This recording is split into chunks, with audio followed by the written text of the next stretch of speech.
Welcome, Diecast fans. I'm Tom Spanners Watson. And I'm Frank the Geary Gibbs. Welcome to round 2 of the Outlaws Season 2. As you can see, the winner of tonight's race goes up against Landshark, and then the winner of that race goes up against Munted. Alright, let's crack into some racing. First up, we've got Phoenix's Revenge, driven by Tuco, going up against Stinger, driven by Iron Poet. Two classic cars there, the Corvette going up against the Pontiac Firebird. And these guys are door-to-door into Bogan Alley. Phoenix's Revenge just pushes through on the inside and starts to open up a massive lead. It looks like we may have lost Stinger. Tuco now starting to spin. He slows right down through Big Kahuna Corner, and here comes Stinger at the inside. Iron Poet with a last-minute overtake. Talk about a sting in your tail. I thought it was all over for Stinger. Phoenix's Revenge pushed him out of the way going through Bogan Alley, got into a big lead, but Tuco somehow just seemed to lose his marbles there, slowed right down, and that allowed Stinger to not only catch up, but look at this overtake maneuver. That was textbook stuff right at the last minute, and takes a beautiful win. So Iron Poet, maybe a little bit lucky there, but what a drive. Talk about never giving up. What a cracking way to start the night off. That was brilliant. All right, next we got Triggered versus Blue Thunder. Now, Triggered, of course, from Blue Line Racing, known for super quick cars. Is that going to pay off in the open track? Well, straight drag racing is a little bit different to open track, but he's looking pretty quick, even going reverse. But Strike and Blue Thunder catching up, and here he goes up the inside. Another amazing overtake. We're only 2 races in, and that is 2 brilliant overtakes. Triggered doing everything he can to come back at the end, but he can't quite do it. Another superb bit of driving here.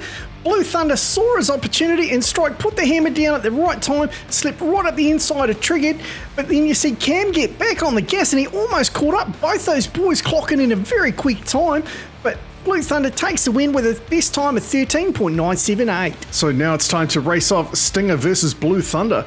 Will Stinger pull out another last-minute overtake, or is Blue Thunder just going to close the door on him? Well, both these guys pulled off brilliant overtakes in their first round, so I just got no idea. Well, Strike and Blue Thunder leading them into Bogan Alley.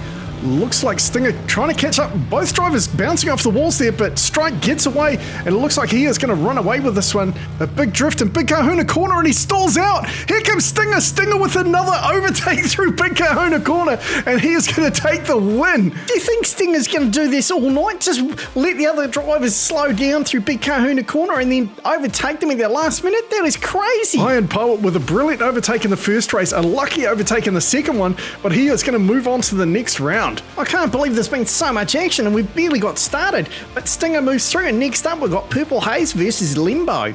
Cars of the future normally look like this, but we've redesigned them from the ground up to give you the all-new Iman A55.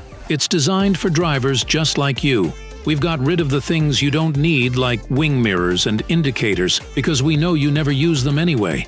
Instead, we've focused on adding great features to interact with inside the car while driving, so you don't get bored, like this overly bright and distracting display, so you can change driving modes instead of watching the road. They don't actually do anything, but the lights are pretty. The Iman A55. Show everyone on the road what you are. So it's Roadrunner versus Camaro, Boxer in the inside, Demon Preacher in the outside. And I guess we'll see if that wing on the back of the Roadrunner helps or hinders. But so far he seems to be getting the power down on the road nice and clean. And it looked like Demon Preacher was going to have a look up the inside, but Boxer well out in front, and huge big drift through Petrol Head Corner. Beautiful bit of driving and showing off his car control as he'll take the first win.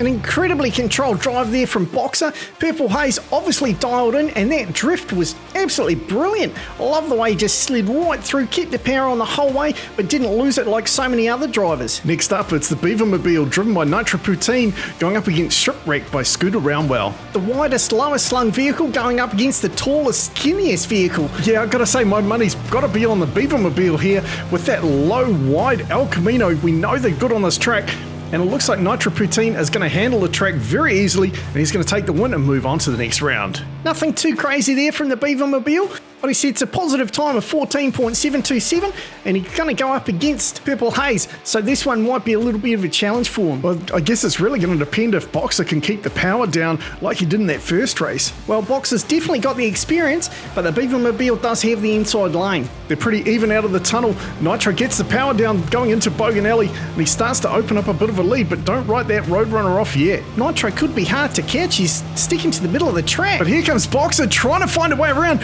but he cannot get past that El Camino. Yeah, those things have got a super wide rear end on them, and look at that, Nitro Poutine clocking a bit better time at a 14.605.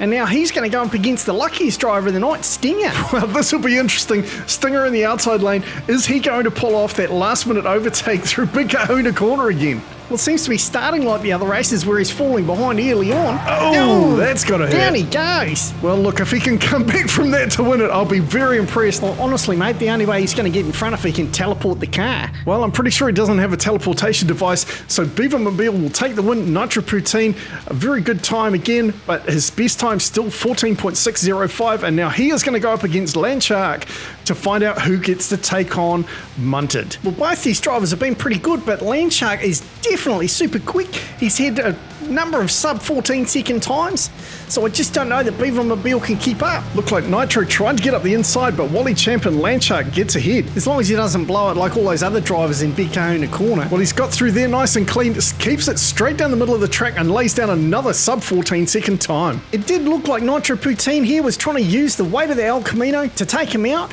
but look at this, he just got into a spin. I think he may have blown that front tyre and that handed Wally Champ the win, but he was going to have his work cut out for him anyway, to be honest. So, well done, Wally Champ and Landshark. He is going to move on now to take on the reigning champ, Munted. Wally Champ's definitely got a lot going for him at the moment. He's had some great races. He's laying down some quick times. I just hope that Munted's on his game. Well, as reigning champ and seeing it's his first race, he gets the inside line. As we get underway, Munted moving into the lead, Landshark close behind. He's right up on Munted's bumper.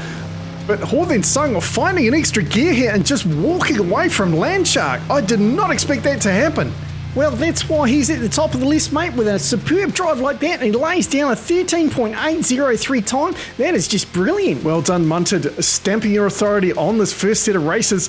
Holds on to the number 1 spot. Wally Champ moves into number 2. And next week, we'll race off the other 8 drivers that made it onto the list and find out their final positions, and perhaps Wally Champ will get another crack at the overall champ.